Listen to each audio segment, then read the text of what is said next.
Plot eagle அமெரிக்காவோட தேசிய பறவை இதுதான். கூகுளில் போய் இல்லை யூடியூப்ல போய் ஈகிள்னு போட்டோம்னா கண்டிப்பாக இந்த பறவையை பார்க்காம இருக்கவே முடியாது. ஏன்னா ஏகப்பட்ட ஈகிள் இருக்குது. அதில் ஸ்பெஷாலிட்டியான ஈகிள் இது. பார்க்கவே ரொம்ப முகலட்சணத்தோடு இருக்கும். மூக்கு வந்து மஞ்சள் கலர் இருக்கும், கழுத்து ஒயிட் கலரில் இருக்கும். அமெரிக்காவில் முக்கியமாக வலிமைக்கு அடையாளமாக இந்த பறவை தான் சொல்கிறாங்க. தேசிய பறவையை அறிவிக்கணும்னு சொல்லி சட்ட மசோதா பாஸ் பண்ணியிருந்தாங்க. இன்னைக்கு வந்து அதில் கையெழுத்திட்டு பாஸ் பண்ணிட்டாங்க. இந்த பறவை 20 to 30 வருஷம் வரைக்கும் உயிர் வாழும். 2 to 3 முட்டை வைக்கும். வேட்டைக்காரங்க இந்த பறவையை நிறையாவே அழிச்சிட்டாங்க. ஆயிரக்கணக்கான பறவைகள் இறந்துருச்சு.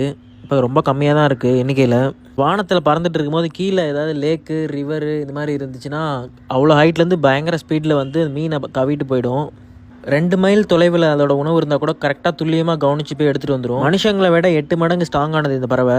10,000 ஃபீட் கூட இது பறக்கும். 35 to 45 கிலோமீட்டர் வேகத்தில் பறந்து போகும். இந்த பிளாட் ஈகிள்ஸ் என்ன பண்ணும், வாழ்நாள் முழுவதும் ஒரு துணையோடு தான் இருக்கும். அது முட்டை வச்சு குஞ்சு பறித்து அது பாதுகாத்து திருப்பியும் அடுத்ததும் இது கூட தான் இன சேரும். புதுசாக பார்க்குறவங்க ஃபாலோ பண்ணிக்கோங்க. Bird lovers follow